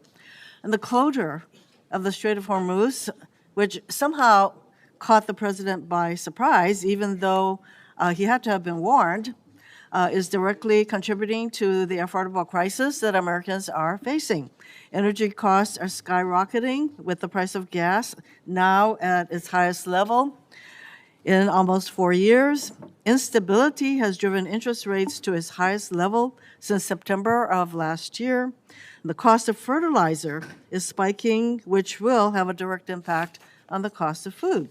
This illegal war is driving up costs, undermining readiness, and alienating our allies with neither a clear rationale for starting this war nor an exit strategy. And when the president was asked how long he'll let this war continue, he said, "Do not rush me."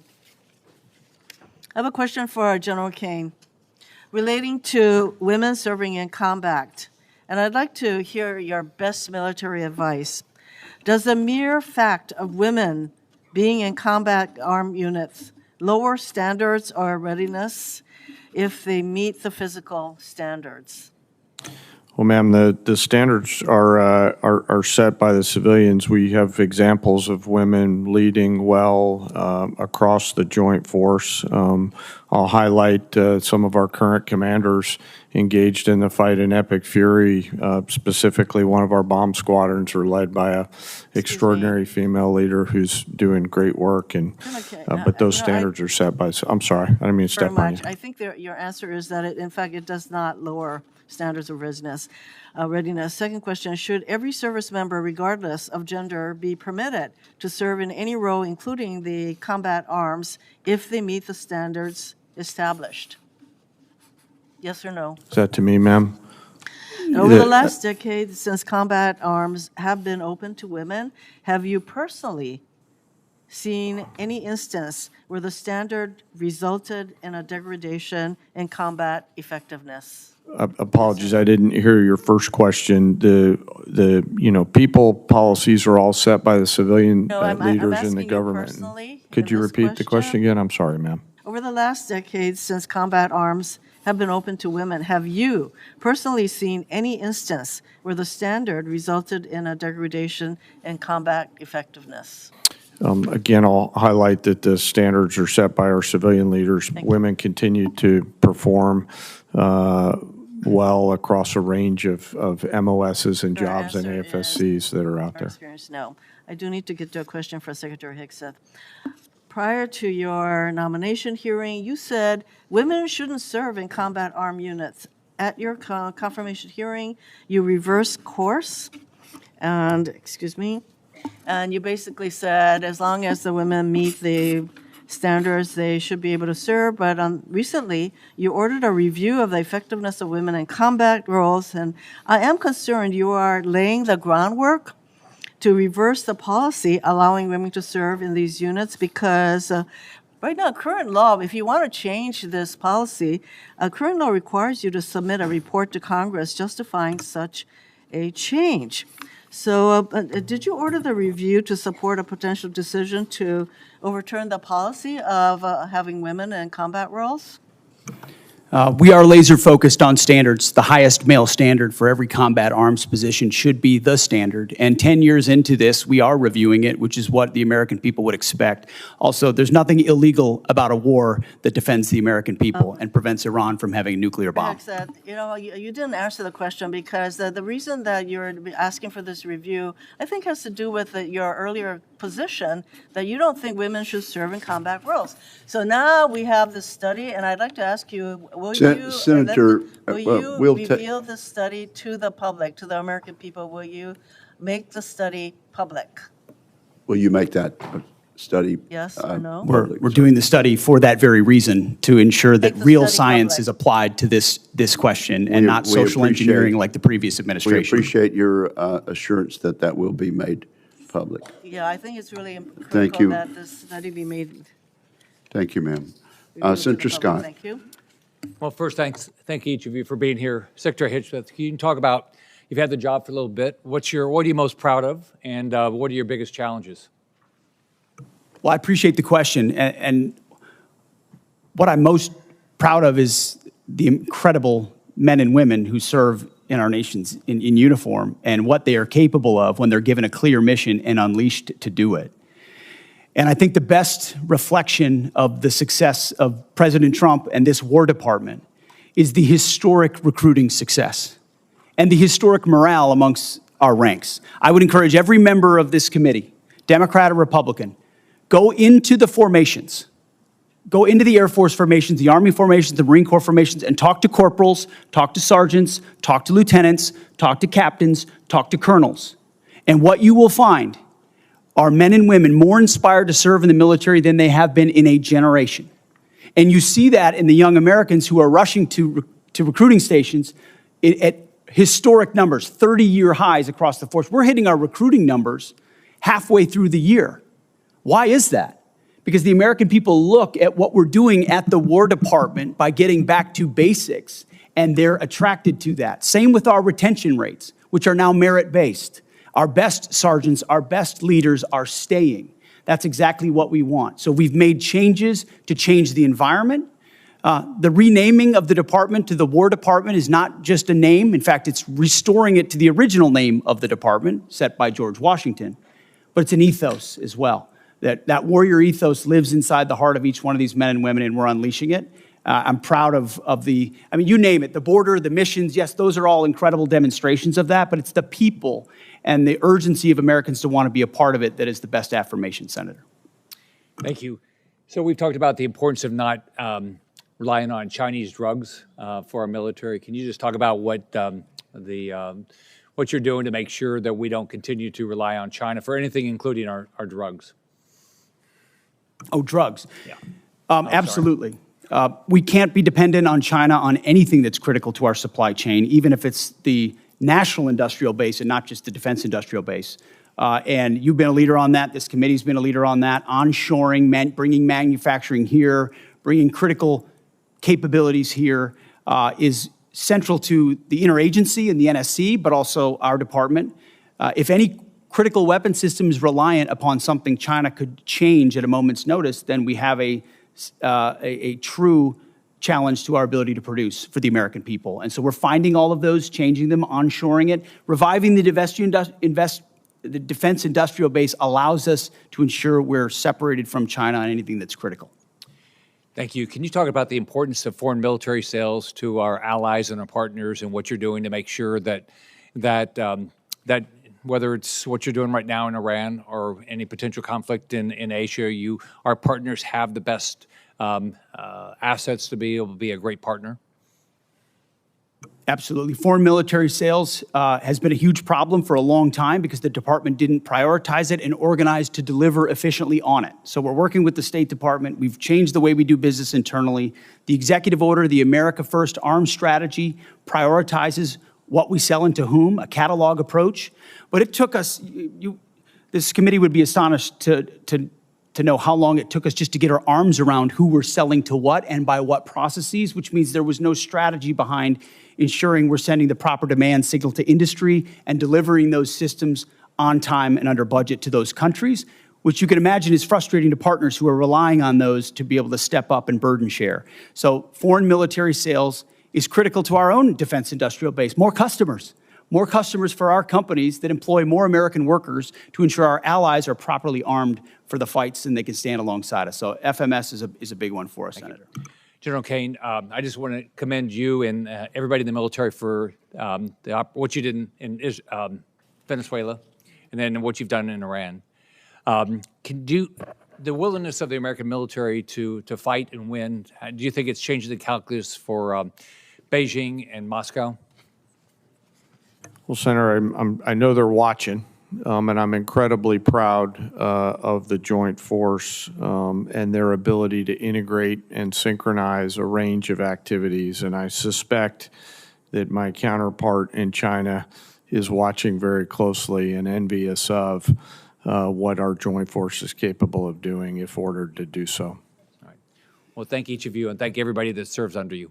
Thank you, Senator Scott. Senator Caine. Thank you, Mr. Chair. Mr. Hurst, I want you to just confirm something for me about the President's submitted budget. $1.5 trillion is about a 40+% increase from FY26. Am I right that not a penny of that is to go to a pay raise for the 800,000 civilians who work for the Department of Defense? We have 4.2% of a civilian salary set aside for bonuses to make sure we can recognize high performers in the civilian workforce. But you have guaranteed pay raises for the active duty and the Guard and Reserve component, but no guaranteed raises for There are guaranteed civilians. raises for the military, but in the last year, this department's given out more civilian bonuses. Well, if we're going to increase the defense budget by that much, I would hope the committee would take a look at this. Chairman Caine, man, I like the sound of that, Chairman Caine. General Caine, I want to ask you a question about Southern Spear. It's an operational question. I know from your background that you carefully act to keep military actions within the rules of war. What legal justification could there possibly be that would allow the U.S. military to strike boats in international waters and kill the occupants of those boats without a showing of evidence that there's narcotics on those boats? Well, sir, as you know, our job is to show the range of options, the associated risks, and then take those execution orders, transmit them down to the COCOMs on legally appropriate and legally backstopped actions. Could you give me a legal justification? Well, sir, the execution order, I don't have striking boats that do not have evidence that they're carrying narcotics?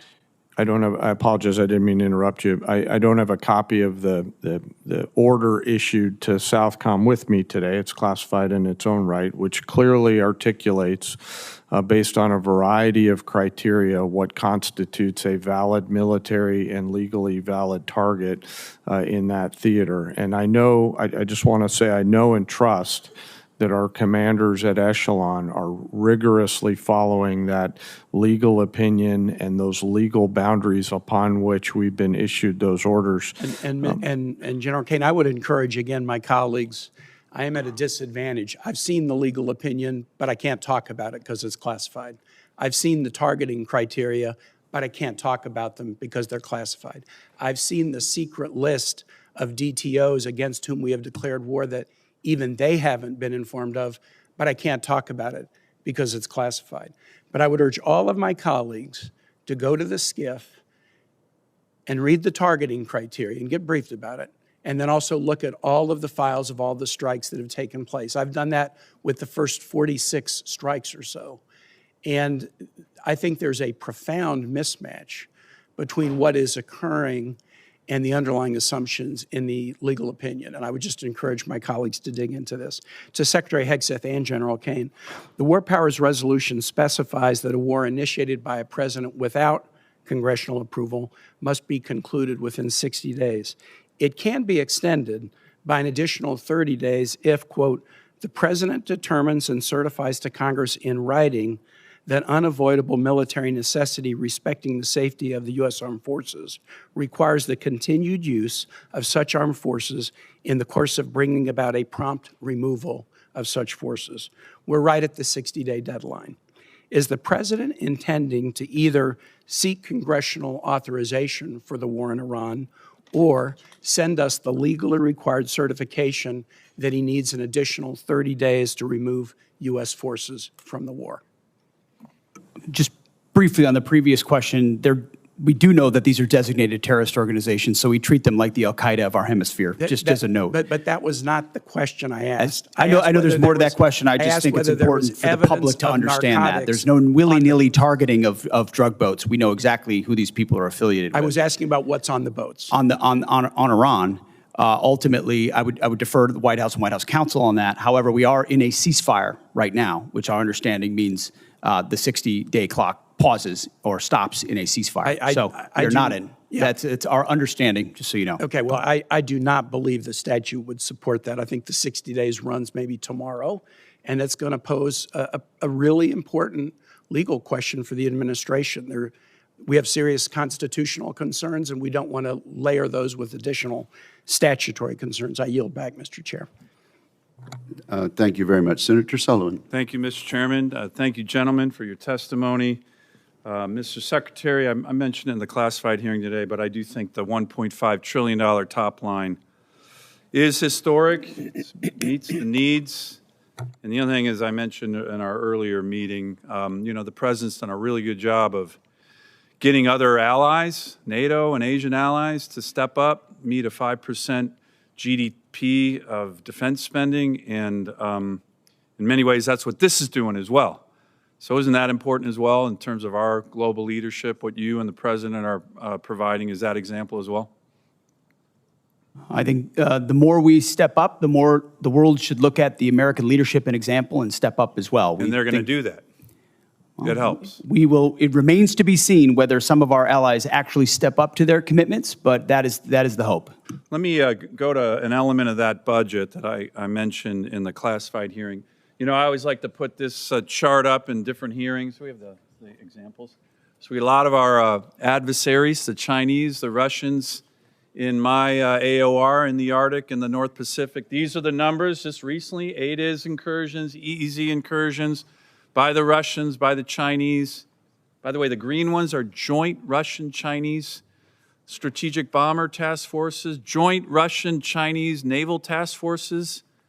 This is America, right? This is a really important part of our national defense. So I was pleased to see that one of the elements in the budget was what's referred to by the Air Force as the JBER Fighter Town recapitalization. Given how strategically important that Air Force base is, General, can you talk a little bit about that recapitalization? It's for building out what is a very strategic base, but old. A lot of these facilities are from the 1950s. The goal in the Air Force's language was to have a recapitalization to provide a new state-of-the-art fighter facility capable of supporting multiple platforms now and well into the future.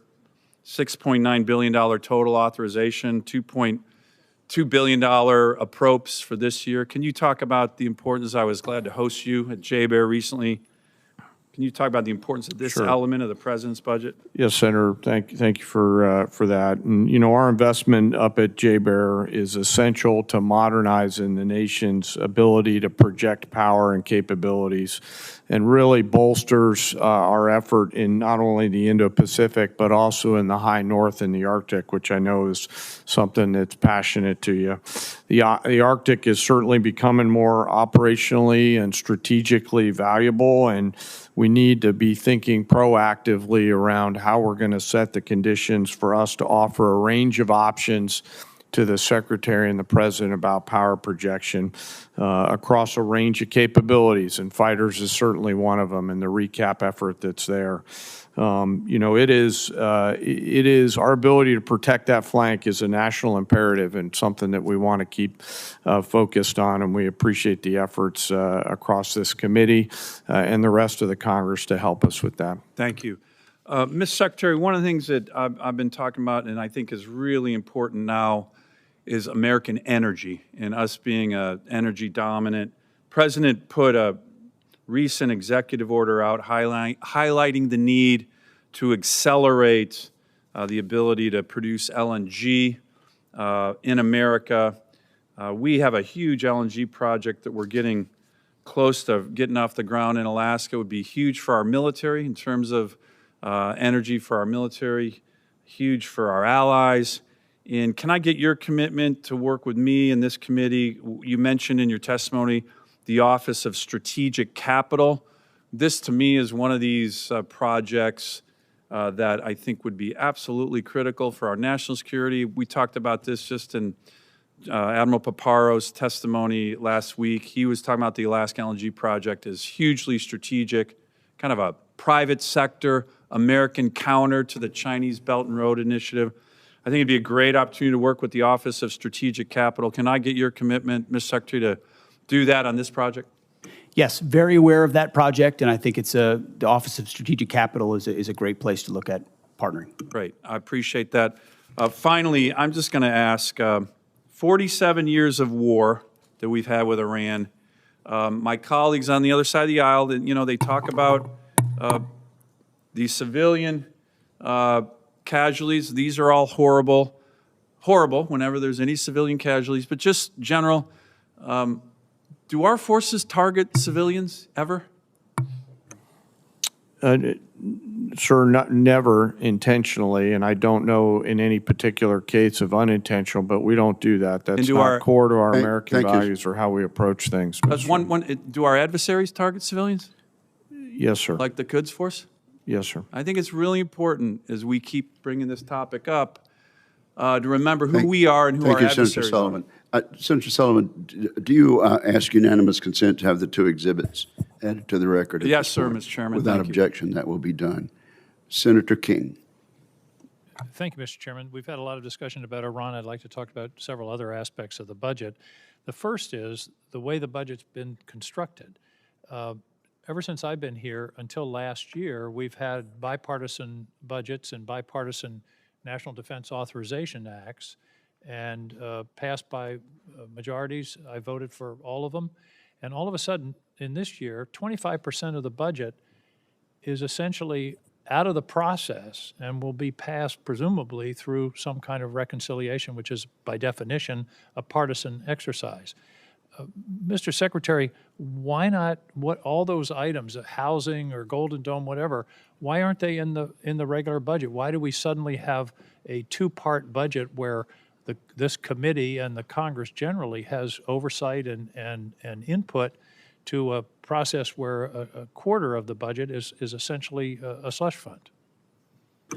Well, Senator, I appreciate the question. I wouldn't characterize a quarter of it as a slush fund, but I recognize that we see it as in totality, as a $1.5 trillion budget. But why the separation? Why the two pieces? Multiple vehicles. vehicles. As you know, there are multiple dynamics that play into why there are multiple vehicles, but we are fully committed with working to the committee to ensure that the right vehicles are utilized to get precisely this amount, $1.5 trillion. Why should we, you didn't answer my question. Why are there two pieces? Why not? For time immemorial, we've done budgets here. We've never, to my knowledge, we've never used this reconciliation process for a defense budget before. What's going on? Why not My put it in the understanding regular of budget? the reason for the vehicles is to ensure we actually get to 1.5 trillion, which is the most important bottom line. So The most what you're important bottom worried line about is that top line of 1.5 trillion to fund what we need, and we think this process is the most effective way to get there, Senator. Well, what you're really saying is we don't want to deal with that pesky Congress and their appropriation process. I think this is significant, Mr. Chairman, that we're basically abdicating a quarter of our responsibility in terms of this budget. Let me move on. One of the factors of this budget that hasn't gotten any publicity is that there's zero funding for Ukraine. That's correct, isn't it, Mr. Hurst? That's correct. There's no USAI funding in this budget. And there was 400 million that was appropriated last year by a bipartisan, bicameral act of Congress. What's become of that money? My understanding is not a dollar of it has been dispersed. It was released very recently, and again, we got these funds, I believe, in March. And it takes time for funds to flow through the department, but it's going to get put to work very shortly. We're going to work with the UCOM commander to make sure we use these funds in the most appropriate way possible. I didn't want Senator Sullivan to be the only one with an exhibit. This indicates what's happened to our support for Ukraine over a period of years. The orange bars are U.S. support. The blue bars are Europe. As you see, Europe is 99% in the year 2026. Same thing with humanitarian and other aid to Ukraine. And yet this is, I believe, an existential struggle for the future of democracy, where we had an aggressive country invade a neighboring country without any justification whatsoever. And by the way, that invading country is the major winner so far of the war in Iran. They've gotten, the estimates are $40 to $80 billion of additional revenues from oil and the relief of sanctions as a result of the war in Iran. Secretary Hegseth, why are we abandoning Ukraine? Senator, if you would hold that chart back up, Yep. I think that's a beautiful chart. I think that's exactly what we want. We want Europe stepping up and funding and shouldering the burden. They are rich countries worth $20 trillion versus an economy of $2 trillion. Europe can step up, Europe can fund it, and they have through our Pearl Initiative and through our European Command. That's exactly what the American people want to see, is other countries stepping up and funding that. If it's that important to Europe, which I understand why it is, and the incursion of Russia and the bravery of the Ukrainians, then European countries should pay for it, and that's exactly what that chart says, and that's the administration policy. So we don't have any interest in what happens in Ukraine. Is that what you're saying? It's only the Europeans? I'm saying the threat is far closer to rich and capable countries in Europe, and they should step up to lead the charge, and that's why that chart is a good thing to see. They have stepped up, but I think the American people should understand that we've stepped back, in fact, stepped back to the point of abandoning. This is a war that never would have happened under President Trump, and he supports ending it through a deal, and he's pursued that. So far, it hasn't happened. I'm out of time. I want to talk about DTOs, who designates, but we'll take that up later. Thank you, Mr. Chairman. Senator King. Senator Schmidt. Thank you, Mr. Chairman. And it's apropos that I'm following my friend from Maine. Missouri and Maine came into the union at the same time, but we couldn't disagree more on this particular point. We may have to separate here. I actually think it's interesting that Ukraine just came up, because we've heard from my colleagues on the other side discussion about the cost of what the ongoing American effort. There was never a discussion about the $200 billion we were sending to a foreign country that's not even in NATO. Never. In fact, when amendments were offered for independent audits of how that money was spent, there was bipartisan opposition to that kind of oversight. So I find it really rich now that there's a complaint that we're not spending money on Ukraine. And by the way, $30 billion for salaries for bureaucrats, pensions and social safety net programs, and government operations to keep the state functioning during wartime. That's where American tax dollars were going, $30 billion for bureaucrats in Ukraine. And we just heard a speech for more money for Ukraine, yet the $1.5 trillion for this country is being balked at. I mean, I've seen Ukraine flags all over this Capitol for 3 years. At the same time, the same people call the President of the United States of this country a Nazi. So forgive me if I feel like we've lost our bearings a little bit. So I'm all for the America First agenda. I'm all for us realigning our priorities. I'm all for the national defense strategy that says our core strategic interests are the homeland, the Western Hemisphere, and the rising threat in China. And that means our European allies should step up. If Vladimir Putin is truly some existential threat and the next Hitler that's going to roll through Europe, you would think, by the way, he can't take Kiev, so you can't have it both ways. He hasn't made it to Kiev. But they would step up. And we better start demanding that, because if we want to meet the challenges of the 21st century and China, our priorities, our focus has to be somewhere else. It doesn't mean abandonment. It just means a true partnership with our European allies, who for a very, very long time have not stepped up. I want to ask you, Mr. Secretary, in your first year, one of the things I think that's really gone towards this morale and recruitment boom that we've seen through your leadership and President Trump was finally taking on the sort of cultural Marxism that had taken hold from the highest levels of leadership, from the President of the United States to your predecessor, this obsession with DEI. Could you just walk through maybe the worst example that you saw and a way that you addressed that and how it was affecting morale?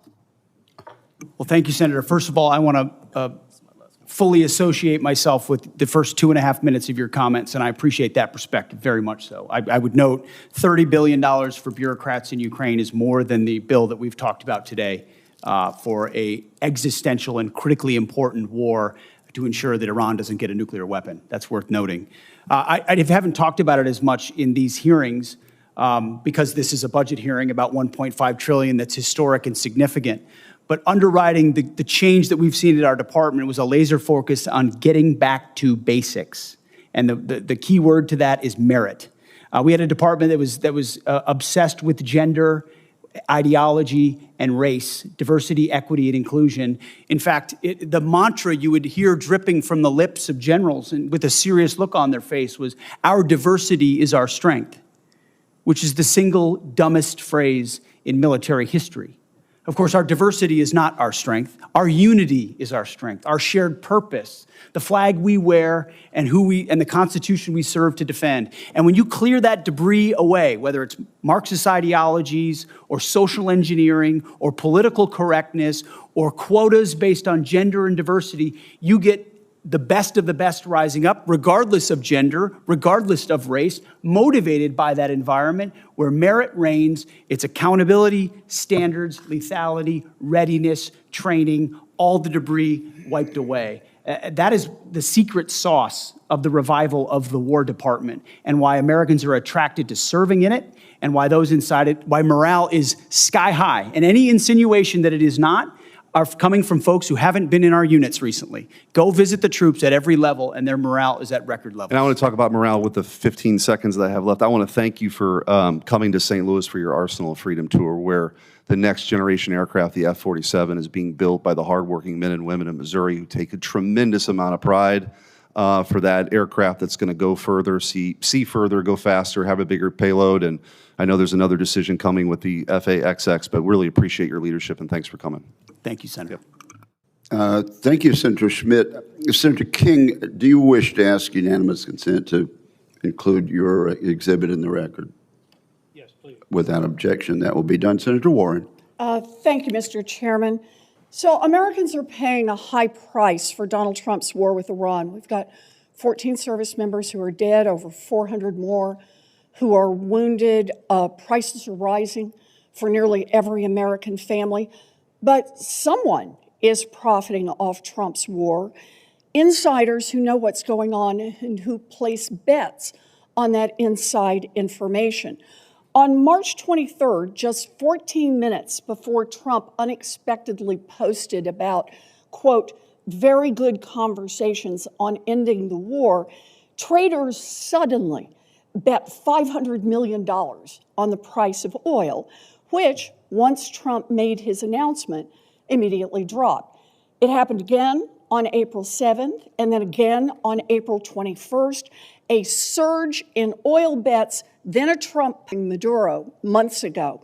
Not a single person has been charged in the many, many, many trades over the Middle East war. So, Secretary Hegseth, do you have any explanation for these perfectly timed spikes in trading activity other than insider trading? Senator, all I can tell you is that everything we've done in our department, everything we've done with information, in working with the White House and across the interagency has been completely above board. Well, so what does it mean? Do you have any other explanation other than insider trading? Do you have a story for why just minutes before there's an announcement, there's a surge in trading activity? Senator, I'm more than focused on doing my job and ensuring we execute properly, which thankfully, under this administration, our troops have done incredible things in all these missions. My job in all of those moments is to make sure we're prepared. And that's part of the reason why we've been so successful in these raids, in these efforts, is that this joint force is prepared. You're saying you're not paying any attention to this insider trading. Is that what you're telling me? That you've paid no attention to this? You haven't noticed it? You haven't done anything about it? What I'm saying is we're focused on our mission of executing for the American people, and what happens in markets is not, in betting markets is not something we're involved in. What happens in betting markets doesn't matter to you, even if the information may be coming from insiders in your office? Senator, it's not something we're involved in at all. And of course, we take operational security at every level very seriously. In fact, no one's taken operational security more seriously than us. If you look at what it required to keep secret Midnight Hammer and Operation Maduro, the absolute resolve with Maduro, and the steps we've taken, So, no one's been tighter about ensuring that operational security is steps to ensured. deal with insider trading out of your office? We would ensure at every level that inside information I is take that as a no. properly safeguarded. All right. Well, obviously you're not. I'm also concerned about recent reporting on your own financial dealings with regard to profiting from the war in Iran.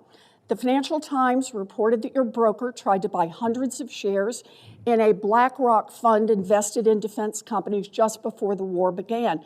The law clearly prohibits the Secretary of That Defense. entire story is false, has been from the beginning, and was made up out of whole cloth. And anybody that looks at it sees how it was worded from the beginning to make it look like I was involved in something I had nothing to do and never have. So any insinuation that I've ever profited, other than serving this nation, what I give, what you give, what others give, I'm not looking for money. I don't do it for money. I don't do it for profit. I don't do it for stocks. And that's part of the reason why I'm able to be effective in this job, because no one owns me. No one owns this department. No one owns this president, and we can execute for the American people, and we do. The law clearly prohibits the Secretary of Defense from owning stock in the 10 biggest defense contractors. Other senators and I sent you a letter with detailed questions about this, and you have not given us a response. So I'd like to hear you say, did you, through your broker at Morgan Stanley or otherwise, seek to invest in any defense-related funds right before Trump started the Iran war? I'll give it to you as a big, fat negative. Then let me ask you a second question. Is your broker getting your personal sign-off on any investment in individual stocks? Bigger, fatter, negative. He's not getting your sign-off before he makes investments in defense stocks? Can I refer you to your I'm not making ethics investments, agreement? Senator. I am asking, does he know that he has to get your sign-off before he does that? Of course. The I time don't know of what you're the looking for, but you ain't senator going to has find expired. it. Thank you. Thank you, Senator. I would like to enter into the record the ethics agreement that the Secretary of Defense has signed, that he will sign off personally before his broker makes any attempt to buy defense stocks. Is there objection? Thank you. Without objection, it will be admitted. Senator Banks. Thank you, Mr. Chairman. Secretary Hegseth, You're doing a great job. I've been in Washington for 10 years, several secretaries of defense, now Secretary of War. You're the best that we've had since I've been in Washington. What you've done to restore readiness, restore military recruitment, get the Pentagon focused on warfighting is second to none. And I appreciate what you and President Trump and General Caine are doing very much. In fact, General Caine, according to the Department's 2025 China Military Power Report, quote, China believes the next revolution in military affairs will occur when militaries transition to intelligentized warfare and fully integrate artificial intelligence, big data, advanced computing, and other technologies into the joint force, end quote. Can you describe, General, in greater detail how the PLA is using AI to enhance its military capabilities? You bet, Senator. They are attempting to integrate AI across the range of their warfighting functions, which extends to command and control, information advantage, intelligence, certainly kinetic and non-kinetic capabilities, and to a certain extent, sustainment. I'll note that so are we. And in many cases, we are out in front of them. I want to commend our chief digital and artificial intelligence officers inside the joint force at the COCOMs with the services who are also leaning very far in as we march towards a digitized joint force that allows us to see and command and control the force better. The China Military Power Report also goes on to note that the Chinese AI sector remains, quote, constrained by its limited access to high-performance AI chips. General Caine, how big of an advantage is it for the American warfighter